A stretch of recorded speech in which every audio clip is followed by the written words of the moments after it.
A signature in silence. Part 1, The Whisper of the Will. The rain had begun without warning, a slow, deliberate drizzle that draped the English countryside in a mist of melancholy. Hercule Poirot sat by the window of his modest suite at the King's Arms Hotel, his delicate fingers arranging the breakfast tray with mathematical precision. Every slice of toast lay parallel, every egg perfectly aligned. Order was his comfort, symmetry, his peace. He was to depart for London that afternoon, but destiny, as so often before, had other plans. A soft knock came at his door, hesitant, polite. Poirot raised an eyebrow. "Enter," he said crisply. The door opened to reveal a young woman, pale and trembling beneath a soaked cloak. She could not have been more than 25, her eyes wide and frightened. "Monsieur Poirot. I hope I am not intruding." "Not at all, mademoiselle. But you are wet through. Sit, I beg of you. Georges. A towel, vite." Poirot fussed over her like a physician. "Now, you will tell me what brings you here, non." The woman clutched her hands together. "It's my uncle, Sir Alistair Wren. He was found dead last night at Wren Hall." Poirot tilted his head. "Ah. And naturally, the police are satisfied?"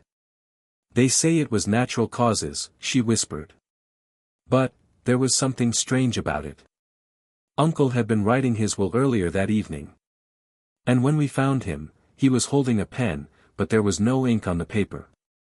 Just his signature, faint, almost invisible, as if he had signed in silence." Poirot's mustaches quivered. "A signature in silence, how poetic. And you fear foul play?" "I don't know what to think. But there are tensions at Wren Hall, my aunt, my cousin Henry, the solicitor, even the housekeeper. Everyone seems to be hiding something. Please, Monsieur Poirot, will you come?" Poirot rose at once. "But of course. A man does not sign his will in silence unless death stands beside him. I shall accompany you at once, mademoiselle. Clara. Clara Wren. Enchante, Mademoiselle Wren. Now, let us discover the truth that hides behind this whisper." The journey to Wren Hall took them through winding roads bordered by ancient oaks and stone walls veined with moss. The manor emerged like a memory, vast, grey, and silent, its windows watching like eyes half closed in grief. Poirot felt the weight of history in its stones. At the entrance, they were greeted by Mrs. Pembroke, the housekeeper, a severe woman whose every movement seemed measured. "Mr. Poirot, we were told you were coming. Sir Alistair lies in the study, just as we found him." Inside, the study was dim, heavy with the scent of old books and pipe tobacco. On the desk lay the will, neatly typed, and signed. Beside it, a single fountain pen rested, its nib dry. Sir Alistair Wren sat slumped in his armchair, eyes closed, expression serene, as though listening to something only he could hear. Poirot studied the scene silently. He was writing, yes. But stopped before the ink met paper. Curious. He bent to examine the pen. No ink, yet the tip shows pressure. He pressed, but nothing flowed. A man does not attempt to sign his will with an empty pen unless he intends a message. Clara shivered. "A message?" "Oui, mademoiselle. Every death speaks, if one has the patience to listen." He began his examination, meticulous, delicate. There was no sign of struggle, no disarray. Yet Poirot's eyes, sharp as needles, caught a faint smudge of ink on the edge of the blotter. Someone replaced the pen after it failed. "And look, the chair is angled slightly to the left. That is not the posture of a man at ease." From the doorway came a voice, "The great detective, I presume." A tall man stepped in, dark-haired, handsome, with an arrogance that filled the room. "Henry Wren.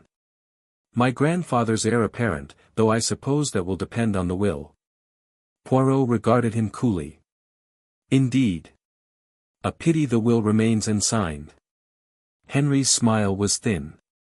So the lawyers say. It changes, quite a lot. Then you will forgive me if I inquire, did your grandfather seem in good spirits last evening? Henry hesitated. He was tired. Distracted. He said he'd been hearing voices lately. Whispers in the corridor.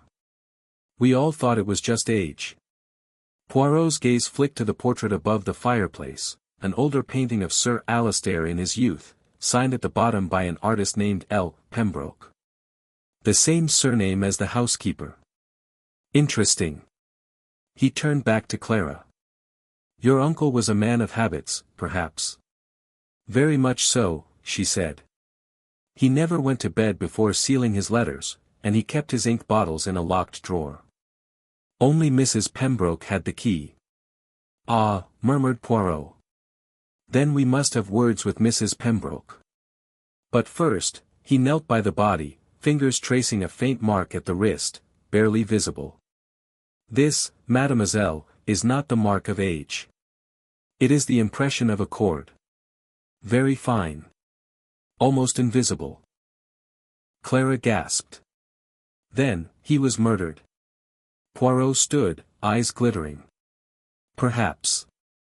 Or perhaps he chose to leave a final signature that only silence could contain.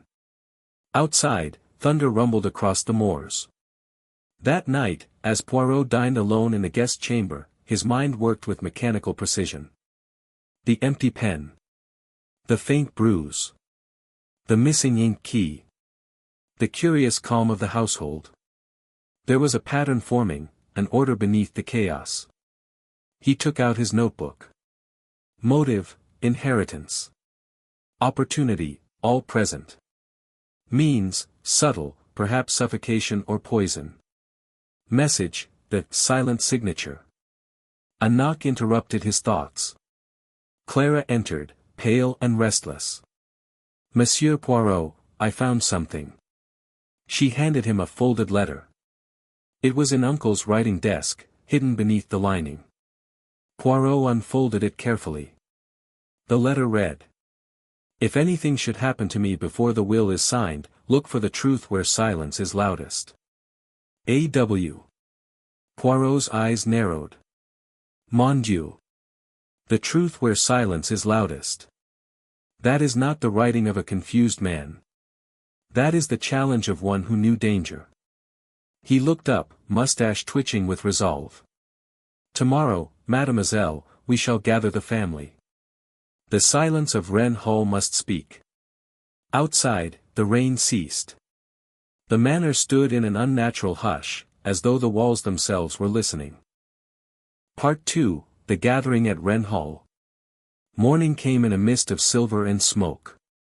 The storm had passed, but the air hung thick with unease, as though the house itself were holding its breath. Hercule Poirot rose early, immaculate in a grey suit and polished shoes, every line of him precise and deliberate. He believed that the order of one's attire reflected the order of one's thoughts. And this morning, his thoughts were very much in need of order.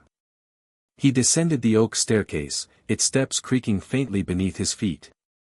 The portraits of the Wren family watched him as he passed, stern faces, proud, secretive.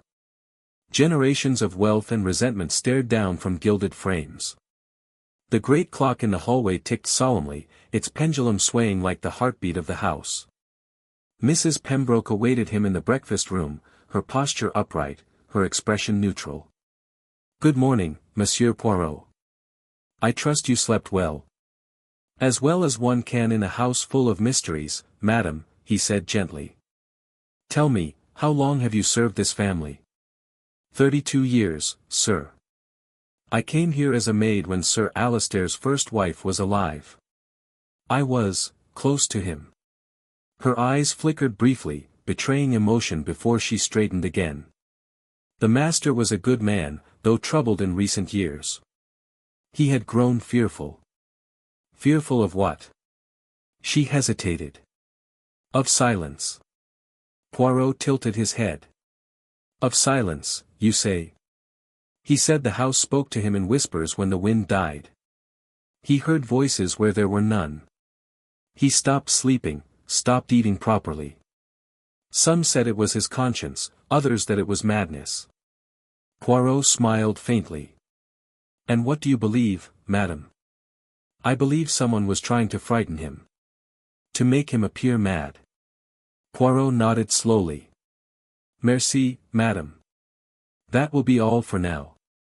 He made a note in his little book, Silence, used as weapon. At 10 o'clock sharp, the family and household gathered in the drawing room at Poirot's request. The long chamber was solemn, its high windows flooding the space with cold light. Clara Wren sat by the fire, hands clasped tightly in her lap.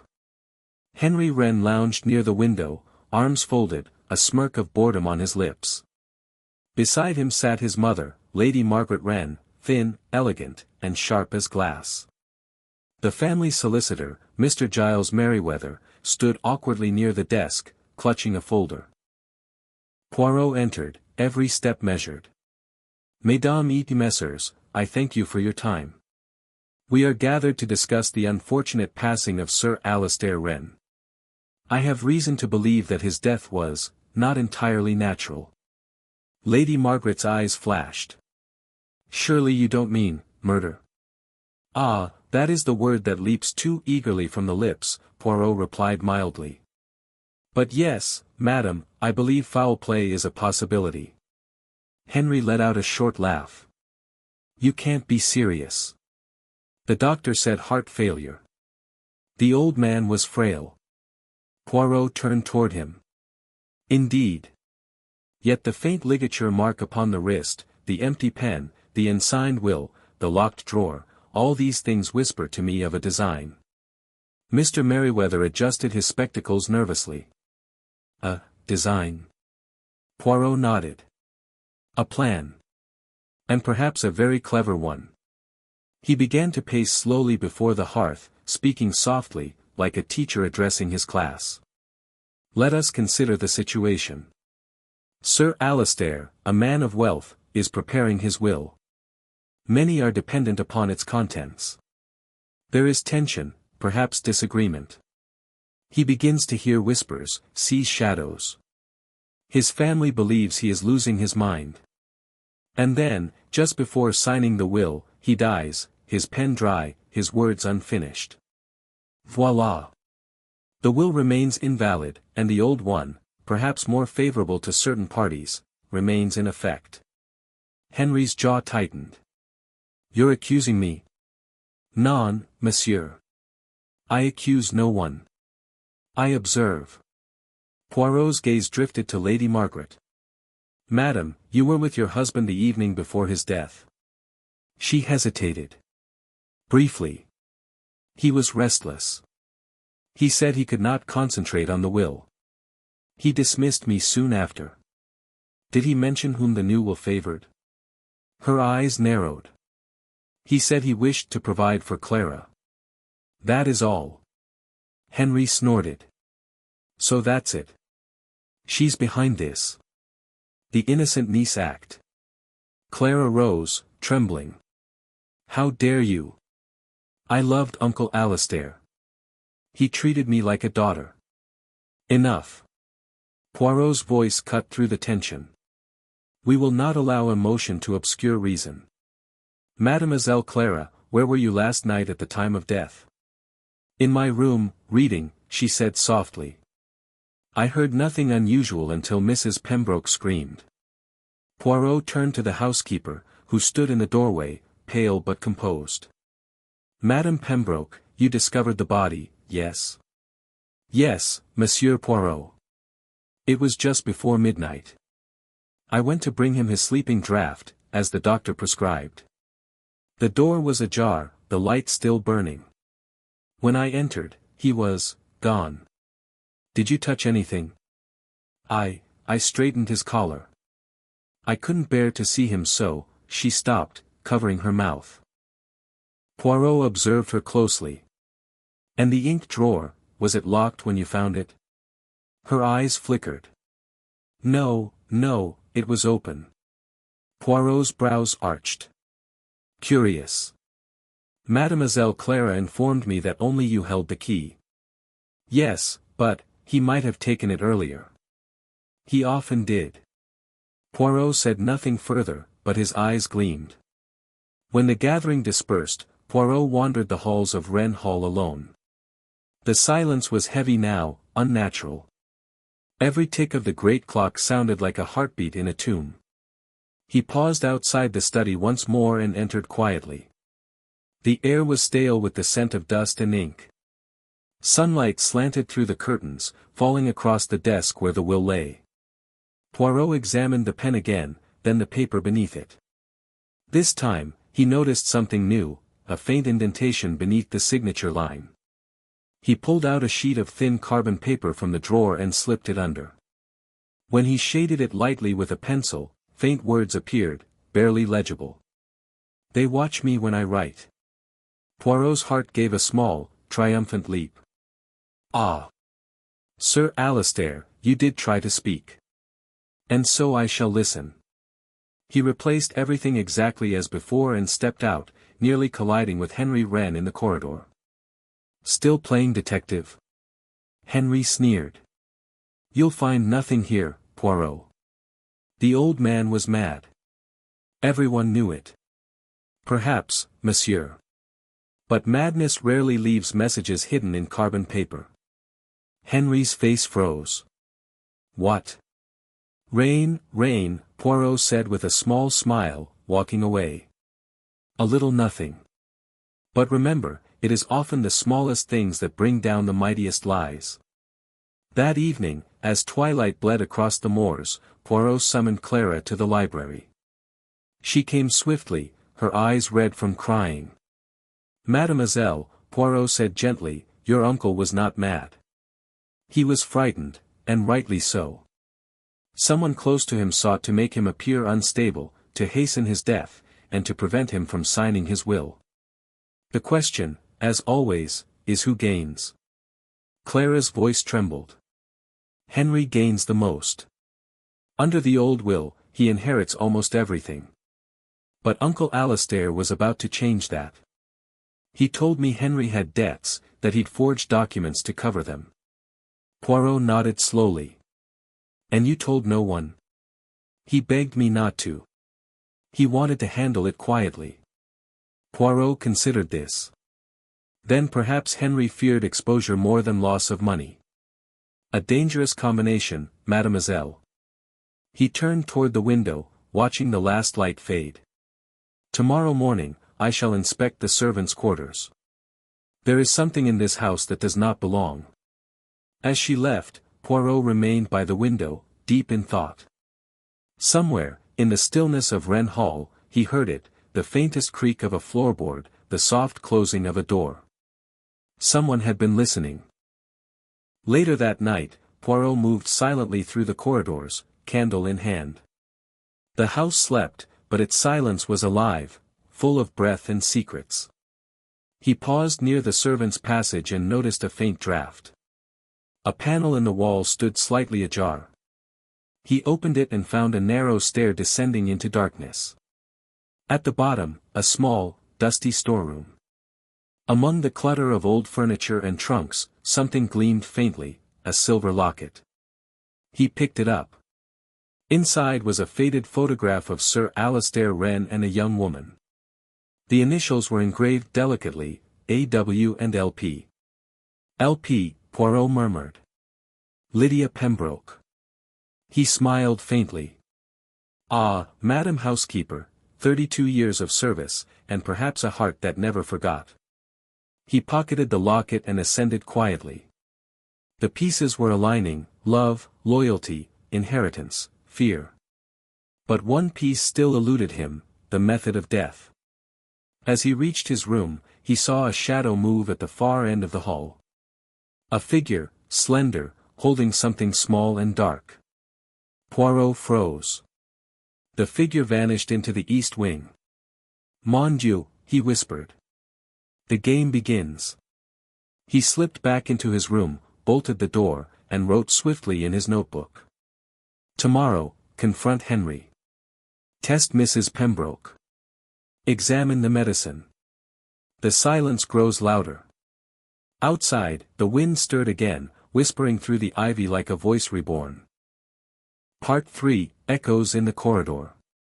Dawn came grey and heavy, a pale mist curling around the spires of Wren Hall like breath upon glass. Hercule Poirot, ever punctual, stood at the threshold of the east wing, gazing down a corridor dimly lit by the weak morning light. The house seemed to murmur beneath its own weight, wood groaning, pipes whispering, wind sighing faintly through the old stone. To most, it was only an old house waking. To Poirot, it was a house that remembered. He adjusted his tie, straightened the candleholder, and began his morning inspection. The corridor was lined with portraits of long-dead Wrens, each painted in the same severe style, pale faces, dark eyes, proud lips. Halfway down the hall, he stopped before a cracked panel in the wainscoting. He knelt and touched it lightly, it moved with a hollow sound. Behind it, perhaps, a cavity or passage. He turned, expecting to find the butler or a servant, but the hall was empty. The silence was total. Then, faintly, from somewhere beyond the wall, came a single, soft knock. Poirot froze. One knock.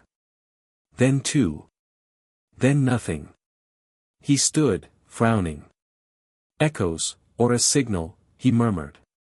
Either way, Wren Hall hides a heart that still beats. At breakfast, the mood was strained. Henry Wren ate noisily, deliberately. Lady Margaret stirred her tea without looking up. Clara barely touched her food. Mrs. Pembroke stood by the door, her eyes shadowed and watchful.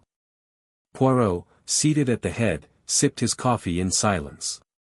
At last, he set the cup down with a soft clink. "My friends," he said, "I have made an interesting discovery this morning. There is a hidden passage in the east corridor." Henry dropped his fork. "A passage?" "Oui, monsieur. Perhaps known to few, but not unused. Dust was disturbed, footprints faint but recent. And," he looked directly at Mrs. Pembroke, the scent of laudanum lingered. Her face went pale. "Laudanum? But that is the medicine prescribed for the master's nerves." "Precisely. Yet in the wrong dosage, it can still the heart as effectively as a knife." A stunned silence followed. Lady Margaret set her spoon down slowly. "Are you saying someone poisoned my husband?" Poirot inclined his head slightly. "I am saying that Sir Alistair Wren died of something more deliberate than age." Henry's voice rose. "This is absurd. You've no proof." Poirot smiled faintly. "Ah, but proof, monsieur, is a thing that grows from the smallest seed. A signature. A whisper. A trace of laudanum on a cup, perhaps." He rose from the table. "You will forgive me. I have letters to write before the local constabulary arrives." An hour later, Poirot found Clara in the library, standing before the great window that overlooked the moor. She looked small and fragile in the pale light, her reflection caught against the misty glass. "Monsieur Poirot," she said softly, "I dreamed last night that I heard Uncle calling my name. It felt so real. When I woke, the house was silent, but I could have sworn I heard someone walking in the hall." Poirot approached her gently.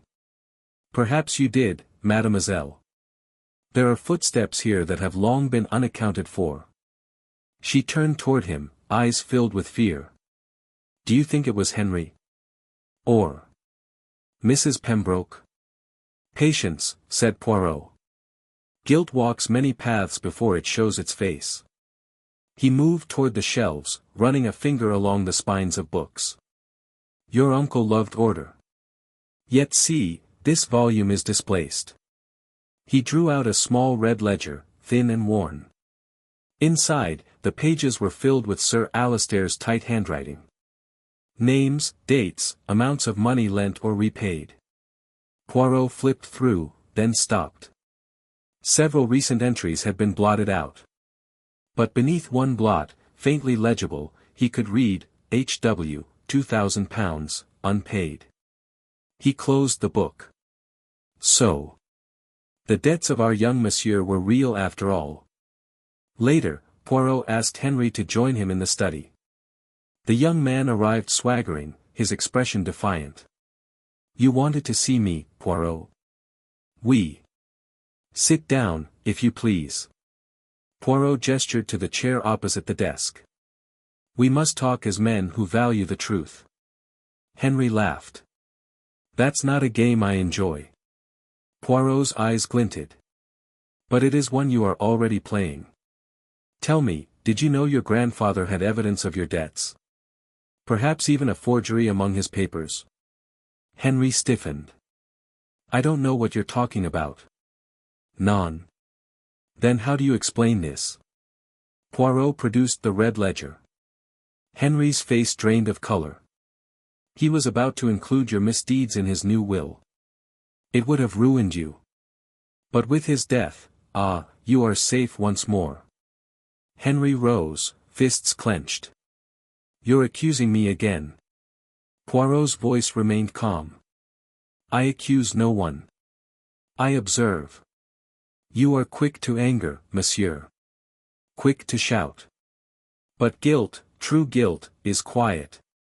It hides behind silence." He leaned forward. "Where were you between 10 and midnight on the night of Sir Alistair's death?" Henry hesitated, then smirked. "In my room. Alone. Conveniently unprovable, I know." Poirot smiled faintly. "Indeed. Very convenient." By noon, Poirot had sent for the village doctor and the constable. They arrived together, Dr. Catteridge, a stooped, kindly man, and Inspector Vale, a thin fellow with sharp eyes.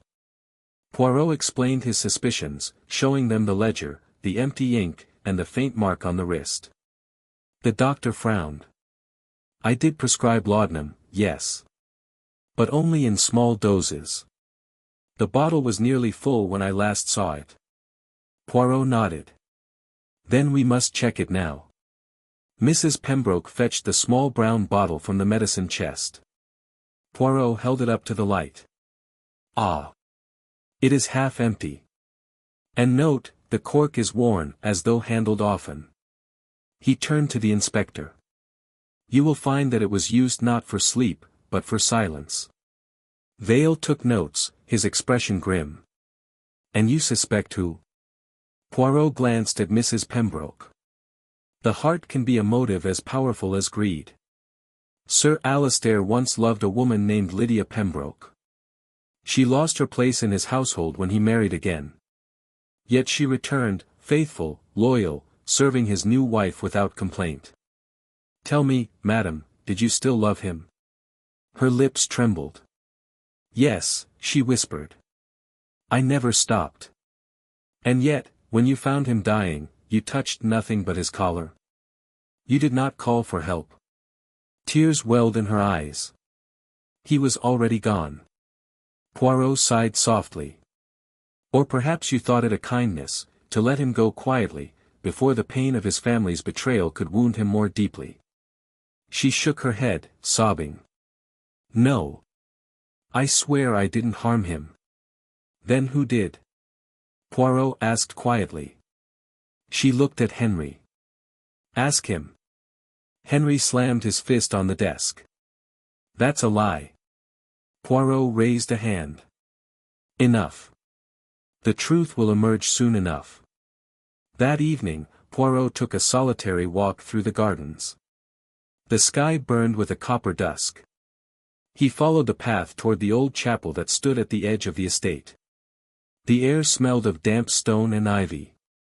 Inside, he found Clara kneeling near the altar, her hands folded. "I come here to think," she said softly. "Uncle used to sit here for hours when he couldn't sleep." Poirot looked around. Candles stood half-melted, long abandoned. On the wall hung a faded tapestry depicting an angel writing in a book. The needlework caught his attention, the angel's pen hovered over blank cloth, no ink, no words. "Even here," Poirot murmured, "silence signs its name." He noticed something behind the altar, a small wooden box. Clara handed it to him. Inside lay a collection of letters, tied with a faded ribbon. He opened one at random. My dearest Lydia. If only the years had been kinder. I fear the guilt that eats away at me may soon have its payment. A.W. Poirot closed the letter, his mind racing. So Sir Alistair's fear had roots in old love, old betrayal. But fear alone does not kill. Someone had turned that fear into silence. As he stepped back into the night, the wind rose suddenly, rushing through the corridors of the old chapel. For a moment, Poirot thought he heard it again, the faint whispering of voices, just beyond the edge of reason. But this time, the whisper carried words. Find the ink. He turned sharply, heart pounding, but there was no one there. Only the echo of his own breath. Find the ink, he repeated. Then his eyes widened. Ah! Mon Dieu! That is it. He hurried back toward the manor, his mind alight with realization. In the study, he moved to the desk once more. The pen that had written nothing, the ink that had vanished, yes, that was the key. He opened the drawer and examined the ink bottle. At first glance, it seemed ordinary. But when he uncapped it and sniffed, he frowned. The smell was faintly chemical, bitter. Not ink at all, but laudanum, mixed and darkened. Poirot whispered, he signed in silence because the pen contained death.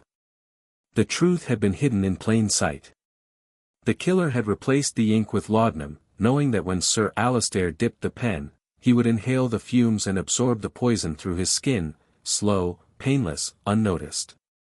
And when the pen failed to mark the paper, the dying man had pressed harder, trying to write, never realizing that his signature was his last act. Poirot straightened, eyes gleaming. The murderer was clever. But not clever enough. There remains only to prove who filled the bottle. He pocketed the pen and bottle, and turned toward the door, just as a shadow moved behind him. It was Henry. He stood in the doorway, pale, sweating, holding a pistol. So, you've figured it out, Henry said, voice shaking. I couldn't let him change that will. He was going to ruin me. I only wanted to frighten him, make him seem mad, but he wouldn't stop writing.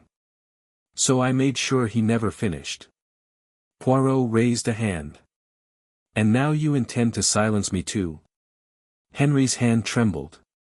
I have nothing left to lose. From behind him, a voice rang out, Henry, no.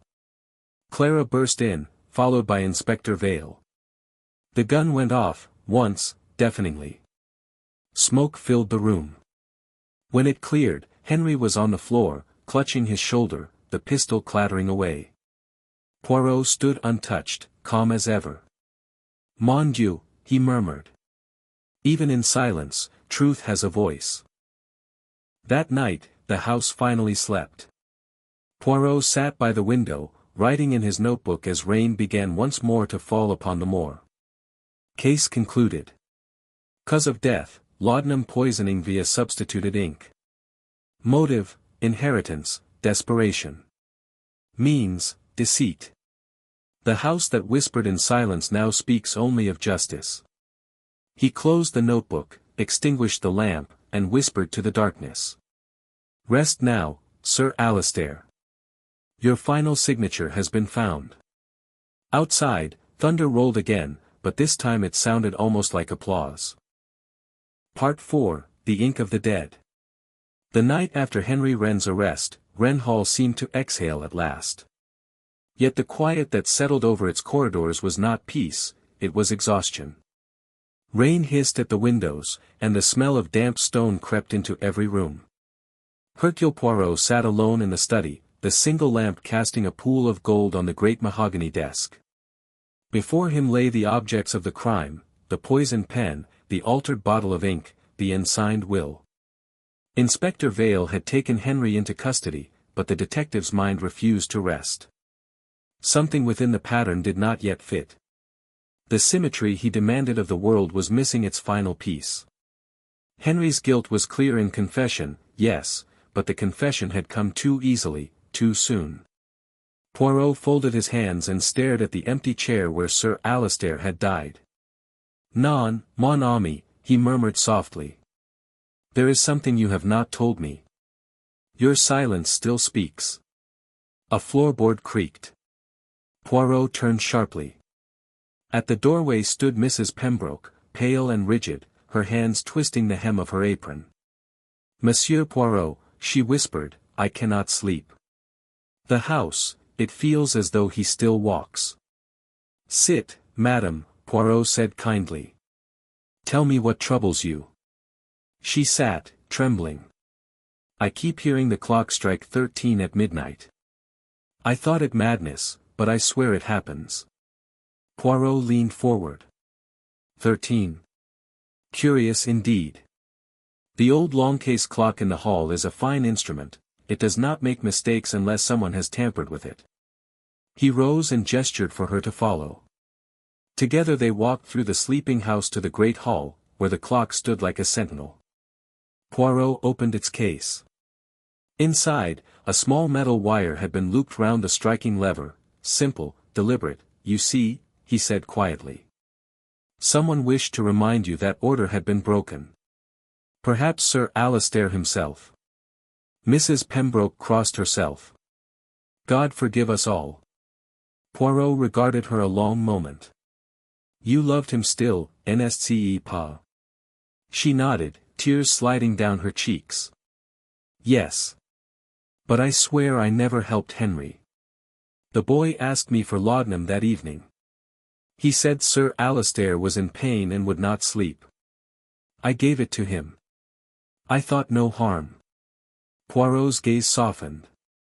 "Then you, too, were a victim of trust. Go to your rest, madam. I will see that the world knows the truth." When she had gone, Poirot remained beside the clock, listening to the faint ticking. 13 strokes at midnight, an unnatural echo. He smiled thinly. So there was another hand guiding Henry's, perhaps. Someone who knew the mechanism of both time and guilt. He went to the library to write notes, but found Clara there, sitting by the dying fire. She looked older in the flickering light, her grief etched deep. "They took Henry away," she said quietly. "Do you think they'll hang him?" "That depends upon the mercy of the court," Poirot replied. "But tell me, mademoiselle, do you believe he acted alone?" She hesitated. "I don't know. He was weak, foolish, but not clever. Someone must have helped him. Uncle Alistair used to say the family had shadows in it, people who worked best unseen." Poirot's brows lifted. "Shadows, yes. And sometimes those shadows sign their names in silence." He paced before the hearth. "I have studied this case as one studies a clock. All its pieces move, but the motion must be precise. There was the false ink, the laudanum, the unsigned will, and yet, even as Sir Alistair died, he managed to leave me a clue." Clara looked up. "You mean his message? The truth where silence is loudest." "Exactly. And where, in this house, is silence loudest?" She frowned. "Perhaps, the chapel." Non, the chapel has the wind and the birds. But the vault beneath the chapel, mademoiselle, that is silence itself." At dawn, Poirot descended the stone steps to the family vault, lantern in hand. The air was cold and close. Rows of marble coffins lined the walls, their inscriptions worn. In the far corner, a small chest rested on a pedestal, its lid carved with a quill and ink bottle, the Wren family emblem. Poirot opened it carefully. Inside were bundles of papers, yellow with age. The earliest wills of the Wren line. But beneath them, he found a modern envelope addressed in Sir Alistair's firm hand, to be opened only in the event of my unnatural death. If I am found before this is read, know that the pen which writes my end is not mine. Seek the keeper of the clock. Poirot stared at the words, astonishment rippling through him. The keeper of the clock. He hurried upstairs. The only person who tended the clock, by her own admission, was Mrs. Pembroke. But she was no murderer. Then who else could have touched it? A sound made him turn. From the shadows near the stair came Lady Margaret Wren. She was dressed immaculately, though her eyes were wild. "So you found his letter," she said. "He was always too clever for his own good." Poirot's voice was calm but cold. "It was you, madam." Poirot broke the seal. Inside lay a single sheet. She smiled faintly. "Henry was a fool, but he was useful. My husband would have left me penniless for that girl, Clara, and her charity projects. I couldn't allow that. You provided the laudanum, convinced the boy to use it, and then tied the wire in the clock to remind the servants of their guilt," Poirot said quietly. "You used everyone's love to shield your hate." Her expression hardened. "He took everything from me long before his death. I merely collected what was owed." Poirot shook his head. "You will not escape justice, madam. The constable will." But Lady Margaret raised something small and silver, a tiny vial. "Justice?" she whispered. "He's waiting for me, monsieur. Let the house keep its silence." Before Poirot could reach her, she drank. The vial fell from her fingers, rolling across the marble floor. She sank to her knees, her face serene for the first time. Poirot caught her as she fell. "Ah, madam," he said softly. "So even your confession must be written in silence." By evening, the news had spread through the valley. The Wrens' tragedy was complete. Henry, recovering in custody, would live to stand trial, though Lady Margaret's death ended the greater scandal. The estate would pass to Clara, as Sir Alistair had intended. Poirot spent his last night at Wren Hall seated by the fire, writing his final notes. 2 hands signed the death of Sir Alistair Wren, one driven by greed, the other by bitterness. Yet in the end, it was silence that spoke the loudest. The ink that killed also revealed, for truth has a habit of staining even the whitest paper. Clara entered quietly. "You're leaving tomorrow?" "Yes, mademoiselle. My work here is done." She looked at the fire. "I can never thank you enough." Poirot smiled. "Then promise me this, keep the clocks in order, and never fear silence again. It has told us everything." Outside, the rain had stopped. The air was still, cleansed. Somewhere deep in the house, the great clock struck 12, only 12 this time, clear and true. Poirot rose, closed his notebook, and whispered, "Order restored. Symmetry achieved." He turned down the lamp. The last glow of firelight caught his silver hair as he left the room, and Wren Hall, at long last, slept without whispers. Part 5, Grey Ashes, Golden Truths. The morning after Lady Margaret's death broke cold and clear. The sky above Wren Hall was washed of cloud, as though the night's violence had been carried away with the storm.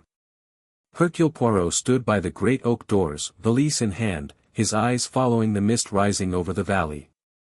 Behind him, the house breathed faintly, servants moving in careful silence, a place trying to remember how to live.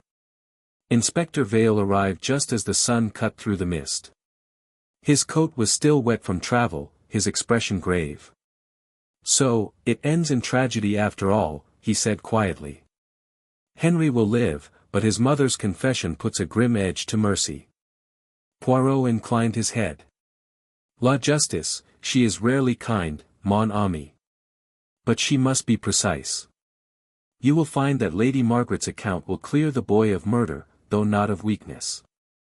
Vale gave a tired smile. "And you? Off to London again?"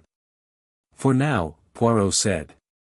"But before I go, there is one thing I must see to. Sir Alistair's affairs were not so neatly arranged as people think. His will, for instance, it is unsigned, but it hides a truth." Vale frowned. "Another mystery?" Poirot's eyes gleamed. "Always, my friend. The ink of the dead has not yet dried." In the library, Poirot laid the unsigned will upon the desk. The paper was fine, the handwriting strong but uneven in its last lines. Clara entered softly, carrying a small wooden box. "I found this among Uncle's belongings," she said. It was in his writing desk, a box of ashes, labeled only with the date of his death. Poirot opened it carefully. Inside lay a scatter of grey powder, ink residue, burned to dust. Beneath it, a folded note, "What is destroyed may still reveal. Look beneath the ashes for the hand that trembled." Poirot smiled faintly. "Ah, how eloquent our dead can be. Mademoiselle, fetch me the lamp, and a clean sheet of paper." He dusted the ashes gently across the desk, then passed the lamp's light low over them. Slowly, faint traces of ink appeared, ghost lines rising like memory itself. Beneath the surface, words emerged in Sir Alister's hand. "My heir is the one who speaks truth without voice. The keeper of silence." Clara frowned. Truth without voice. What does that even mean? Poirot looked thoughtful. It means that Sir Alister foresaw all of this. He knew his wife would turn on him, that Henry would be used. But he also knew someone else would remain, someone silent, observant, and honest. "Do you not see? He meant you." "Me?" "Yes, mademoiselle. You were the keeper of his charities, his faith, his work.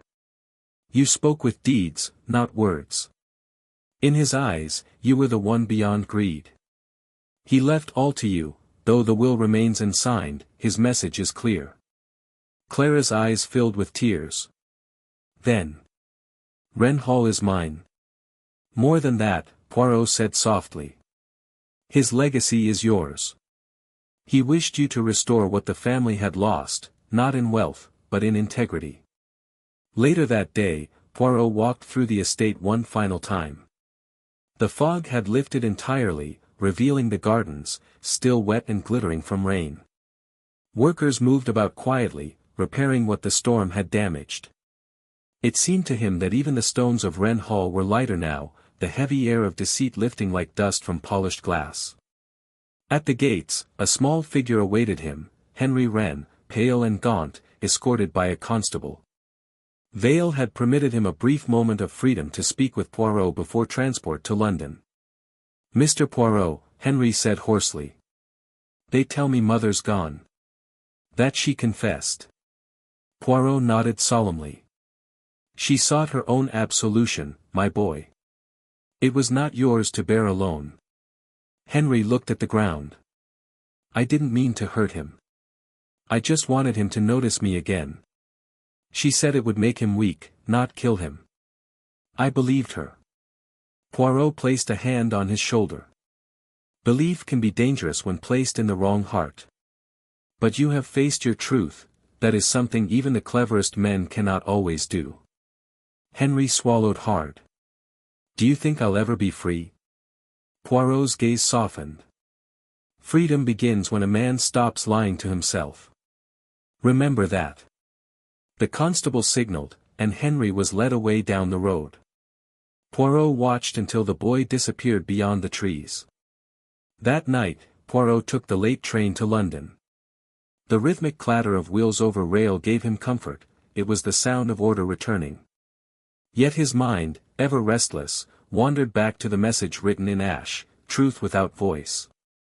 He took out his notebook and began to write. The tragedy of Wren Hall teaches this, that silence, though golden, may also be a grave. When love is unspoken, it festers, when truth is suppressed, it rots. Yet even in ashes, the truth glimmers. It cannot die. As the train entered the tunnel, the light flickered. For a moment, Poirot saw in the reflection of the glass not his own face, but that of Sir Alister, stern, sorrowful, and strangely at peace. Then the light steadied, and only Poirot remained, smiling faintly to himself. "Ah," he murmured. "So, even the dead approve." 2 weeks later, a letter arrived at his London flat.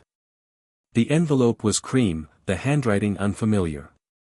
Inside, a single note from Clara. "Monsieur Poirot.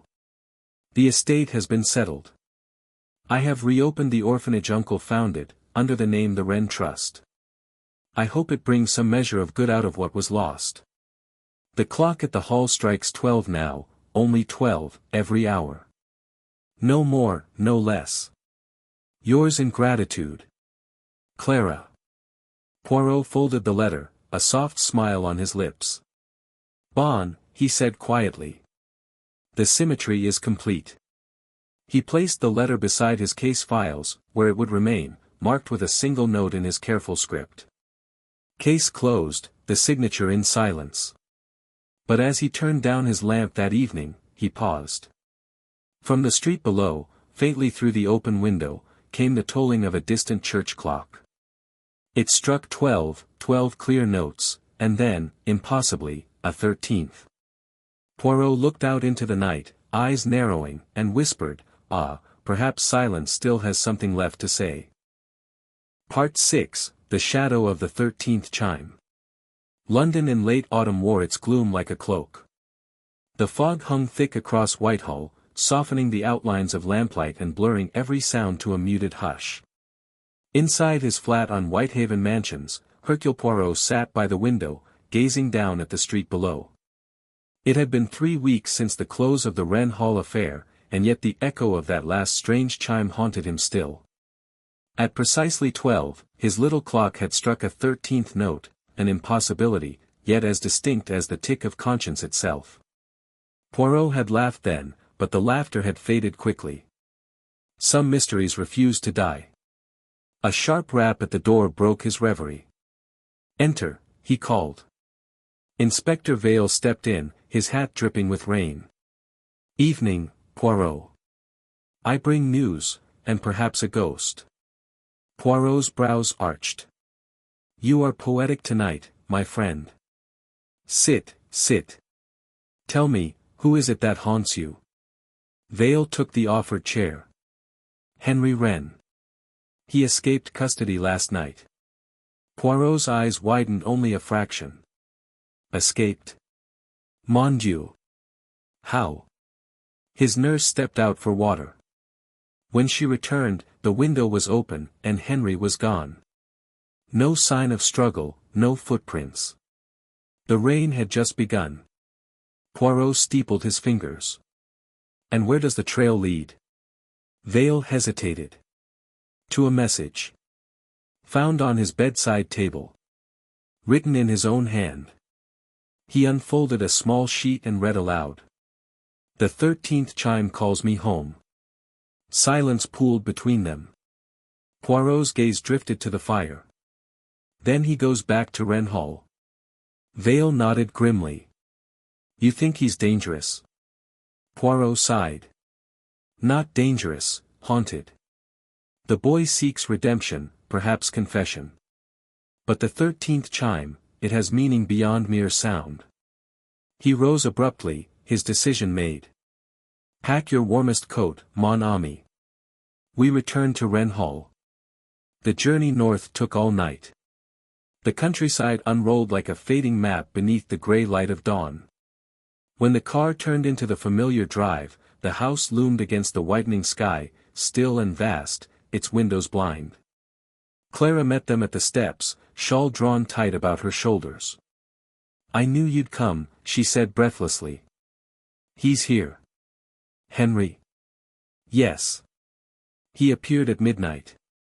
I heard the clock strike 13 again, and then found him in the chapel. He's not well, Monsieur Poirot. He keeps whispering to himself." Poirot exchanged a look with Vale. "We will speak with him at once." They entered the chapel, cold as stone. Candles guttered on the altar. Henry Wren knelt before it, his face pale, his eyes unfocused. "Henry," Poirot said gently. The young man turned slowly. "Monsieur Poirot. You heard it too, didn't you? The 13th chime. It calls him back." "Whom, mon garçon?" "Father." His voice cracked. "He isn't at peace. He says the truth isn't complete." Poirot approached carefully. "Tell me what you mean." Henry pointed toward the floor before the altar. Beneath. He hid something there. I saw him that night, before he died. He came here after writing the will. Vale and Poirot knelt together and examined the stone flags. One near the altar showed faint scratch marks. With effort, Vale lifted it free. Beneath lay a small metal box, sealed and wrapped in oilcloth. Poirot opened it. Inside were several pages of a journal, Sir Alistair's handwriting, and a smaller folded document marked to Clara. Mon Dieu, Poirot murmured. The voice of the dead, preserved again. He handed the letter to Clara, who had entered silently. Her hands trembled as she read aloud. My dearest Clara. If this should reach you, know that I leave not only my estate but my conscience. There is one truth I dared not speak while I lived, the foundation of our wealth was built on deceit. My father's dealings in the colonies brought suffering. I have tried to repair it through charity, but the sin is not mine alone to forgive. If ever there comes a day when the clock strikes beyond 12, take it as my plea for absolution. End what began in silence. A hush fell. Even the wind seemed to still outside the chapel. Clara's tears glistened in the candlelight. All this time, he carried that guilt. Poirot bowed his head. So the 13th chime was not mere mischief of mechanism, it was conscience, reborn in sound. Perhaps his spirit sought to finish what was left undone. Henry rose unsteadily. Then I can help. I'll confess publicly, clear his name, return the ill-gotten funds to those they belong to. Vale touched his arm. That will take courage, lad. Henry gave a faint smile. It's the least I owe him. Later that day, in the library, Poirot sat with Clara reviewing Sir Alistair's journal. It detailed business ventures in Africa, transactions and partnerships buried under false names, evidence of exploitation long hidden. These papers, Poirot said quietly, are the true signature in silence. They speak for the voiceless. Clara nodded. Then we'll publish them. The Wren Trust will use every penny to make amends. Bien, Poirot replied. Then at last the symmetry of justice will be complete. As evening fell, Poirot stood once more in the hall before the great clock. Its pendulum swung steady and calm. He adjusted the mechanism, resetting the chime. When the hour came, it struck 12, clear, precise, final. Poirot smiled faintly. Now, mon cher Alistair, rest.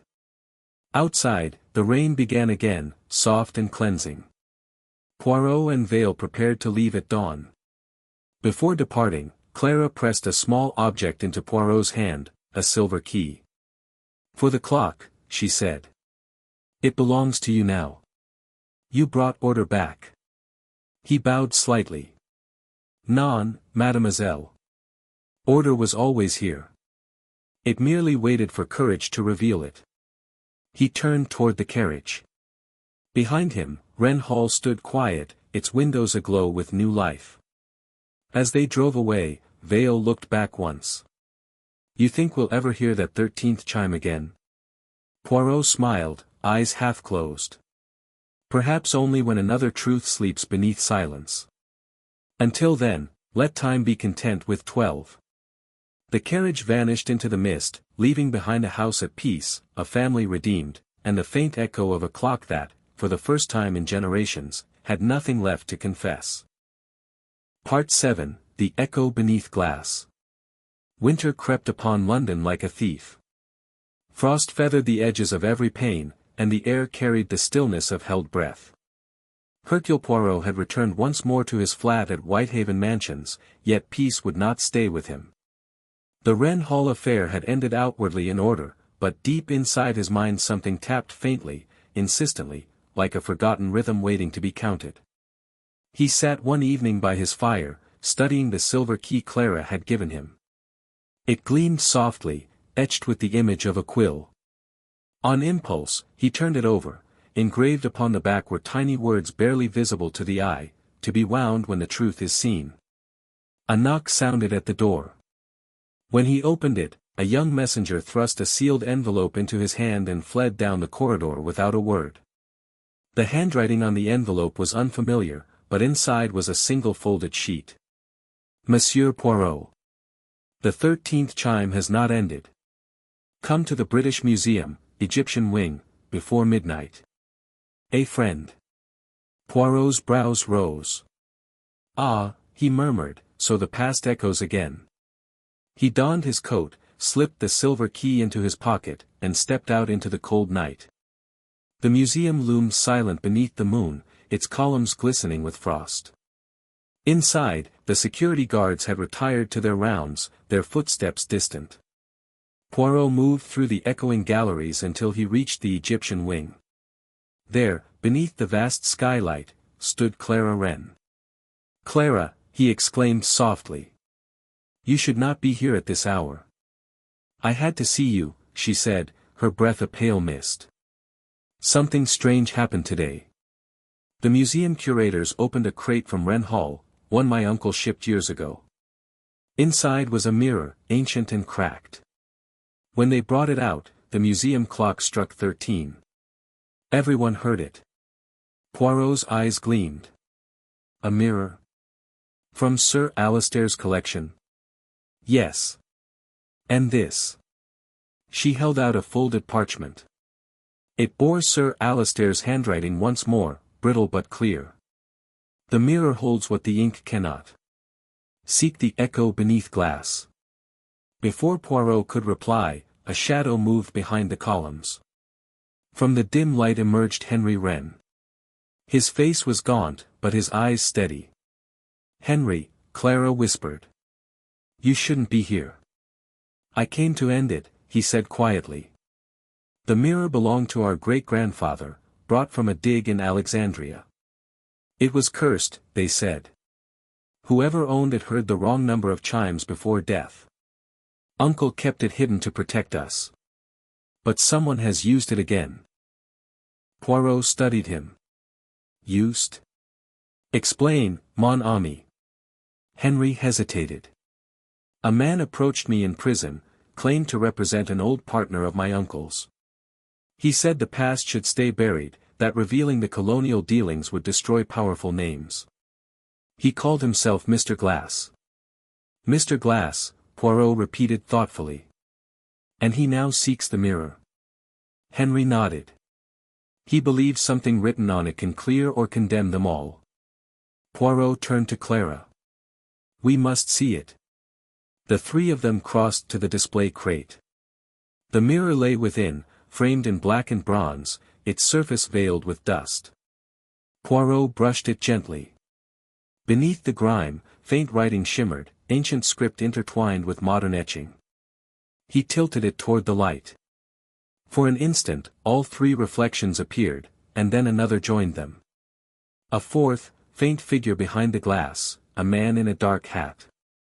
Before they could speak, the main lights flickered. Footsteps echoed down the hall. A tall stranger emerged, his cane tapping sharply on the marble floor. "Good evening, Monsieur Poirot," the man said smoothly. "And dear Clara. And poor Henry. We meet at last. Mr. Glass, I presume?" Poirot said. The man inclined his head. "I prefer to think of myself as a conservator, of reputations." He drew from his coat a revolver, the steel glinting in the half-light. "That mirror contains a name, one etched by your uncle when he discovered the truth about his father's crimes. A name that, if spoken, will destroy a dynasty that still rules half the empire's money. I can't allow that." Clara stepped forward. "Then it should be destroyed." Mr. Glass smiled coldly. "Ah, but destruction leaves fragments. I need it intact, and silent." Poirot spread his hands calmly. "Monsieur, violence will not restore your symmetry. You may kill, but the truth will still reflect you." Mr. Glass hesitated, the pistol wavering. "You don't understand what these people can do, what they've done." "Oh, but I do," Poirot said quietly. "Your accent betrays you. You are no hired agent. You are the son of one of those men, the heir to the guilt you now defend. The man's face twitched. My father's name will not be dragged through mud by some dead aristocrat's confession. Poirot's voice softened. Then look into the mirror, monsieur. See if his reflection approves. Glass turned the mirror instinctively, and gasped. In its cracked surface, his reflection wavered, warped into that of an older man, stern and accusing. A sharp crack rang out, the mirror split down its center. A shot followed, echoing through the hall. The bullet struck marble, ricocheted harmlessly, and Glass collapsed, clutching his shoulder. Vale's men burst in at that instant, having followed Poirot's earlier message to Scotland Yard. The inspector himself stepped forward, revolver drawn. Nicely timed, Poirot. I take it this gentleman is our intruder. Poirot nodded. We, the final ghost of the Wren legacy. Later, as dawn filtered through the skylight, Poirot stood before the broken mirror. The cracks had formed a perfect pattern, 12 rays around a small circle, like a clock frozen at its hour. Clara joined him. It's beautiful, in a strange way. Yes, Poirot murmured. Even in brokenness, symmetry remains. The echo beneath Glass was not of guilt, but of redemption. The 13th chime is silenced. Henry, standing nearby, looked almost peaceful. Then it's finished. Poirot placed a hand on his shoulder. Almost, mon garçon. The law will deal gently with you, and your uncle's work will live on. You have both answered the call. Clara looked toward the lightning sky. And what about you, Monsieur Poirot? Will you finally rest? He smiled faintly. Ah, rest. That is for clocks without purpose. I shall keep winding mine until time itself forgets to tick. That morning, when the museum closed and the last echoes died, Poirot returned home. He placed the silver key beside his clock. For a moment, he considered winding it, but stopped. The hands rested precisely at 12. He whispered to the still air, order restored. Truth revealed. Silence redeemed. And somewhere in the distance, faint but certain, came a single clear chime, one note only, like the closing of a circle. Part 8, the final signature. The year turned. London shook off the last frost of winter, and spring crept softly through its narrow streets, brushing the soot-stained walls with pale light. Hercule Poirot sat by his breakfast table, trimming his toast into perfect squares, his mind already far away. Though the world outside stirred with new life, the detective's thoughts lingered on old echoes, on Wren Hall, on the 13th chime, on a mirror that had shattered yet still reflected truth. He had meant to rest, to close the ledger of that strange affair once and for all, but letters continued to arrive. Newspapers clamored for comment. Scholars demanded to see the fragments of the ancient mirror. The public, hungry for the drama of guilt and redemption, would not let silence settle. Poirot sighed. Even truth, once revealed, must learn to live with gossip, he said to himself. Then, as he reached for his tea, his hand froze. Upon his Morning Post lay a familiar wax seal, A.W. entwined with a feathered quill. The mark of Wren Hall. He opened it carefully. Inside was a single page written in Clara Wren's elegant hand. Monsieur Poirot. The work to restore my uncle's name is complete. The trust has returned all the money to its rightful heirs. The museum has rebuilt the broken mirror, piece by piece. Tomorrow, we unveil it at Wren Hall to mark the anniversary of my uncle's passing. Yet I fear the house is not at peace. At night, the clock chimes 13 again. Poirot folded the letter slowly. Then, he whispered, the story is not finished. He rang for his hat and cane. The return to Wren Hall. The countryside was alive with rain. Car wheels hissed across the wet lanes as Poirot's cab rolled toward the familiar gateposts.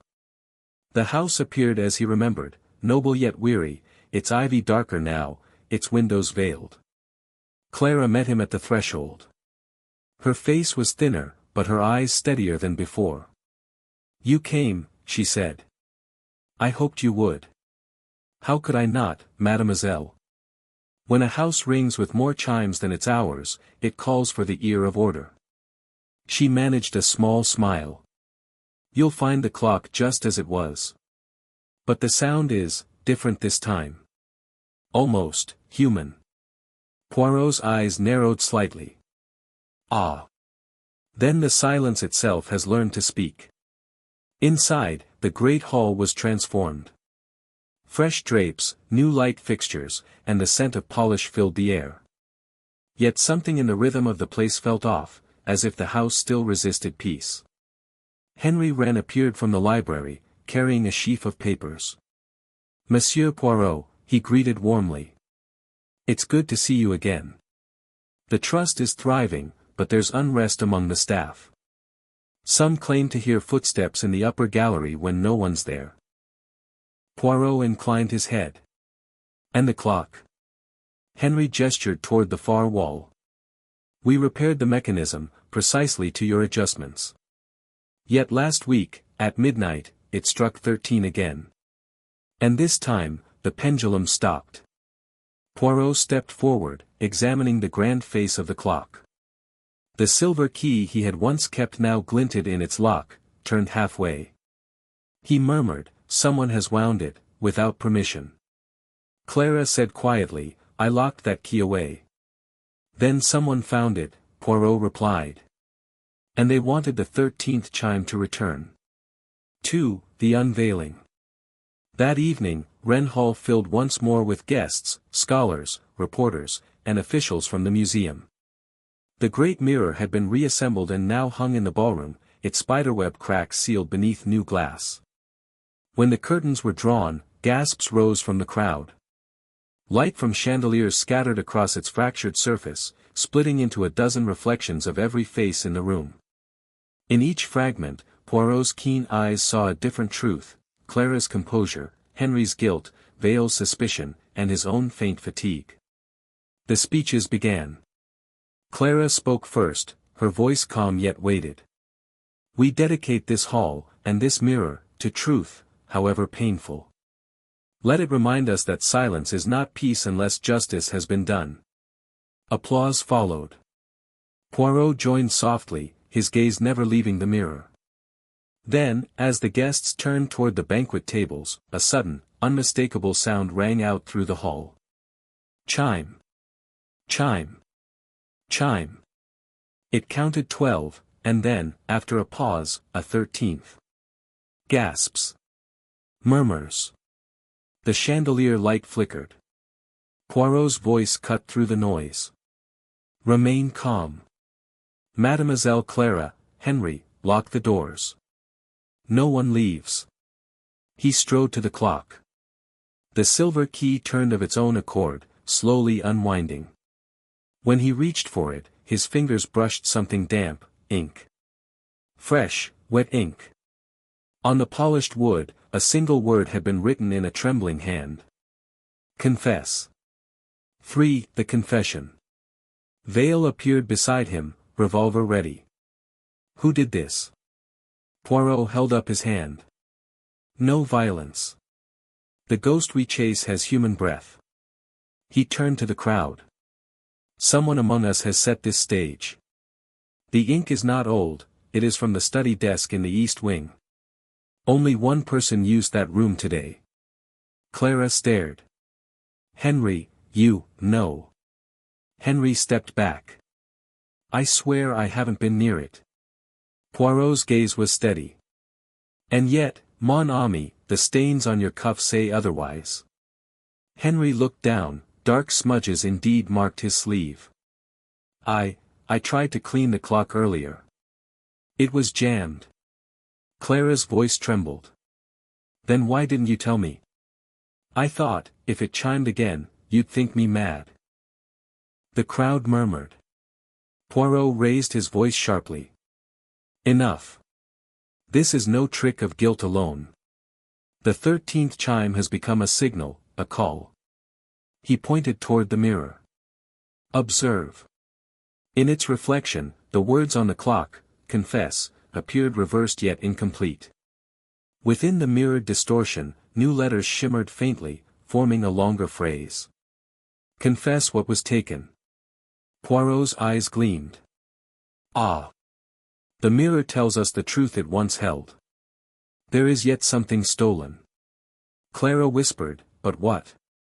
Poirot turned to her gently. The mirror was not merely an artifact of vanity. Sir Alistair etched his confession upon its frame, but one piece was removed before it reached the museum. He faced the guests. Someone among us took that piece to keep the family's secret incomplete. Gasps rippled again. Poirot's finger rose. Henry Wren. You returned the money, yes, but you withheld one name. The final partner in your uncle's crime. You spared him. Henry's face blanched. He was my godfather. He funded my schooling. I thought. You thought to protect what little innocence remained, Poirot said softly. But truth, when half told, returns like the 13th chime. It will not rest. Henry sank to his knees. Then I will tell it all. He named the man, a powerful lord now deceased. The missing fragment of the mirror, found later in the lord's estate, bore his signature, etched beside Sir Alistair's apology.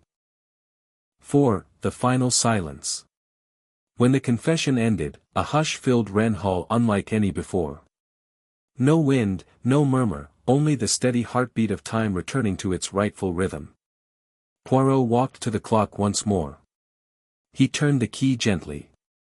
The pendulum stirred, ticked twice, and swung into motion. Chime. Chime. Chime. It struck 12, no more. The silence that followed was pure. Not fearful, not tense, simply whole. Clara approached him, eyes wet. You've done it again, Monsieur Poirot. You've silenced the impossible. He smiled faintly. Non, mademoiselle. It is not I who silenced it. Truth did. I merely listened. Vale stepped forward. And what will you do now, old friend? Another case? Poirot chuckled softly. Perhaps. But for tonight, I shall dine in peace, and allow the little grey cells to rest. He glanced one last time at the mirror. In its fractured surface, the cracks now seemed like lines of light, not wounds. And there, faintly visible, he saw his own reflection smiling back, content, complete. The Epilogue. Weeks later, a small parcel arrived at Poirot's door. Inside was the silver clock key, now engraved with new words, "Silence is the truest confession." He placed it upon his mantle and poured himself a cup of chocolate. Outside, the bells of London tolled noon, 12 clean, flawless chimes. Poirot leaned back, his mustache perfectly symmetrical, his smile serene. The symmetry, he whispered, is perfect again. And with that, Hercule Poirot, the master of order, closed his eyes, listening, not for chimes or ghosts, but for the peace that comes only when every truth has found its signature in silence.